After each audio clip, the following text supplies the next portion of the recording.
নমস্কার বন্ধুরা, বিরজিৎ নাথ একাডেমি চ্যানেলে সবাইকে জানাচ্ছি স্বাগতম। আজকে আমরা মিক্সচার এলিগেশনের খুব সুন্দর একটা প্রশ্ন সলভ করব। তো চলো দেরি না করে আমাদের প্রশ্নটা আমরা সলভ করি। In a mixer of 11x minus 3 liters, the ratio of milk and water 7:2. If x plus 12 liters of mixture is taken out and replaced with x liter of water, then the quantity of water in the resultant mixture increased to 30%. Then find the value of x. Total মিক্সচারটা কত আছে? Total মিক্সচারটা আছে 11x minus 3, যার মধ্যে milk and water ratio আছে 7:2। এবার এই 11x minus 3 থেকে কিছু পরিমাণ মিক্সচার বের করা হয়েছে, সেটা হচ্ছে x plus 12 litre. x plus 12 litre যদি আমরা বের করে দিই, তাহলে আমাদের রিমেনিং পার্টটা কত হবে? 10x minus 15।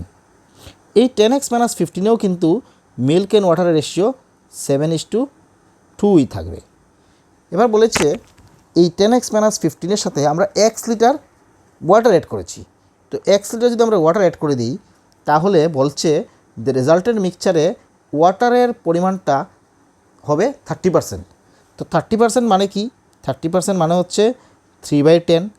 3/10 মানে টোটাল মিক্সচারে 10 হয়, তার মধ্যে 3 পার্ট হচ্ছে ওয়াটার, তাহলে 7 পার্ট হচ্ছে মিল্ক। তো 7 পার্ট হচ্ছে মিল্ক আর 3 পার্ট হচ্ছে ওয়াটার। এই যে 7:2টা 7:3-তে কনভার্ট হলো, তার মূল কারণ হচ্ছে এখানে x লিটার ওয়াটার মেশানো হয়েছে, মিল্কে কিন্তু কোনো পরিবর্তন হয়নি, x লিটার মেশানো হয়েছে। এই ভ্যালুটাকে আমরা ধরতে পারি 1 ইউনিট।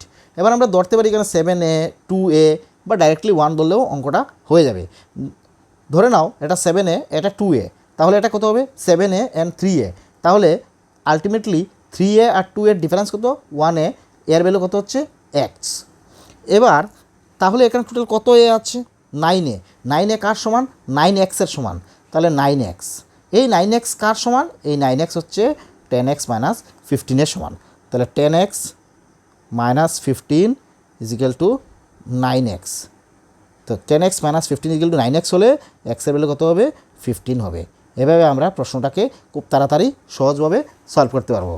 যদি মিক্সচার এলিগেশনের আরও প্রবলেম তোমরা চাও, তাহলে আমি সুন্দরভাবে সলভ করিয়ে পুরো মিক্সচার এলিগেশন করে একটা ভিডিও বানিয়ে দেবো।